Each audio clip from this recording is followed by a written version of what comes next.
আমার তো আল্লাহ ইনশাল্লাহ ভালো লাগে যে প্রায় 12 বছর পর্যন্ত তারা এই কাজটা করতেছে। সবাই আমাদের এই পাড়ার মানুষ সবাই মিলে কাজটা করতেছে, আমার তো খুব উৎসাহ লাগে। একটি বছর ঘুরে এলো মাহে মুহররম, হিজরি নববর্ষ তোমায় জানাই স্বাগতম। দর্শক, চারপাশে যখন বিশ্বকাপ ফুটবলের উন্মাদনা চলছিল, ঠিক সে সময়ে দক্ষিণ চট্টগ্রাম প্রবেশদ্বার কর্ণফুলী উপজেলার একমাত্র চরপাথরঘাট ইউনিয়নে চলছিল 10 দিন ব্যাপী সুহাদায়ে কারবালা মাহফিল। আজ থেকে শুরু হতে যাচ্ছে 1448 আরবি হিজরি সনের মুহররম মাসের প্রথম দিন। আজ দীর্ঘ 12 বছর ধরে এই চরপাথরঘাটা ইউনিয়নের এই শাহ আসমে জামা মসজিদের মধ্যে চলছিল সুহাদায়ে কারবালা মাহফিল, যেখানে প্রতিনিয়ত আলেম ওলামা তাদের গুরুত্বপূর্ণ বয়ানগুলো করে থাকেন। আজ থেকে মাহফিল শুরু হচ্ছে। এই যে আয়োজক কমিটি, যারা 10 দিন ব্যাপী সুহাদায়ে কারবালা মাহফিলের যে আয়োজক কমিটি, তাদের যে দীর্ঘ গৌরব, ঐতিহ্য, সংগ্রাম এবং সাফল্যের সাথে একটা যুগ কিভাবে পার করলেন এবং তাদের কেমন অনুভূতি, এবং বর্তমানের এই যে বিশ্বকাপ উন্মাদনা চলাকালেও তারা যে এত বড় একটা চ্যালেঞ্জিং কাজ হাতে নিয়ে তাদের এক যুগে পদার্পণ করছেন, কেমন পরিস্থিতি এবং কেমন ভাবে তারা তাদের সেই আয়োজন করেছেন, আমরা কথা বলবো আয়োজক কমিটির সাথে। কর্ণফুলী থানার অন্তর্গত 10 দিন ব্যাপী সুহাদায়ে কারবালা মাহফিলে আজকের এই এত বড় আদিমুসান মাহফিলে মাননীয় আলোচক হিসাবে 10 জন হুজুর থাকবেন। আমরা হুজুর বেশি দিই না, কারণ আমরা দীর্ঘক্ষণ করতে চাই না। আমরা 11টা সাড়ে 11টার দিকে মাহফিল শেষ করার চেষ্টা করি এবং বাদে আসার থেকে আমাদের আরম্ভ শুরু হয়।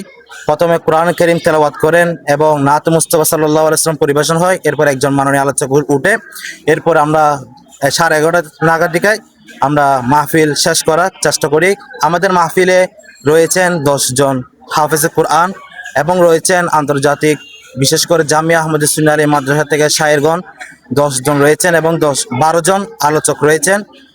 প্রথম দিন 2 জন থাকবেন এবং শেষের দিন 2 জন থাকবেন। আমরা এগুলো নিয়ে সুন্দর করে যেন আমাদের এই মাহফিলটা গোছে তুলতে পারি, সবার কাছে প্রত্যাশা রাখতেছি। আসসালাম। এই 1+12 বছর এই মাহফিল হচ্ছে, এই মাহফিলটা সুন্দর সাফল্যভাবে হচ্ছে। আলহামদুলিল্লাহ, সামনে যাতে আরো বেশি সুন্দর করতে পারি, করাতে পারে আয়োজক কমিটিরা, সেই আশা প্রত্যাশা। মসজিদের মারত মিলাদ হয় 12 বছর। আমরা সবাই এই মিলাদকে সমর্থন দিচ্ছি, আগামী যুগ হয়ে হোক আমরা চাই। 12 বছর ইনশাল্লাহ। এই মসজিদের নিয়মিত মুসল্লি, জি এই মাহফিল ভবিষ্যৎ আরো বড় পরিসর চান কিনা? জি ইনশাল্লাহ চাই, ইনশাল্লাহ। আরো যে নতুন ভাবে মাহফিল পরিচালনা হবে, আপনি চান কিনা? ইনশাল্লাহ চাই।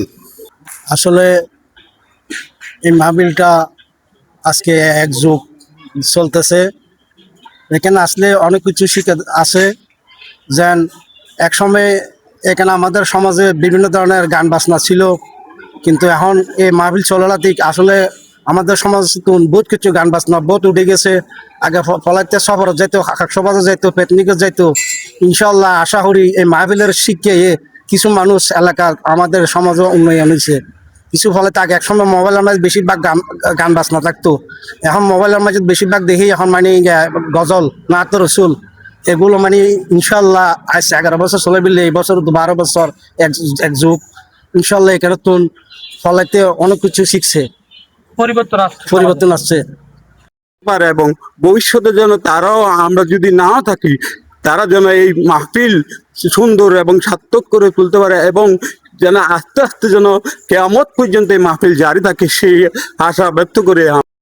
খুব ভালো লাগে, খুশি লাগে আমাদের, এই আর কি। কত বছর ধরে আপনি মাহফিল আসেন? আমি 12 বছর ধরে আসছি, শুরু থেকে আছেন? শুরু থেকে। এর সামনে মাহফিলের কেমন প্রত্যাশা করেন? ইনশাল্লাহ আরো ভালো হবে ইনশাল্লাহ। এর মধ্যে যাকে চিনেন, মুফতি গিয়াসউদ্দিন আত-তাহিরি সহ এখানে 10 জন বড় বড় সুন্নি আলেম তশরিফ আনবেন। তো আপনাদের সবাইকে আমি দাওয়াত দিব, আপনারা প্রত্যেকে এই মাহফিলে আসবেন, মাহফিল শুনবেন। এবং এই মাহফিল কেন এই সময়ের মধ্যে অত্যন্ত জরুরি, এটাও একটু সবাইকে জানিয়ে রাখা দরকার।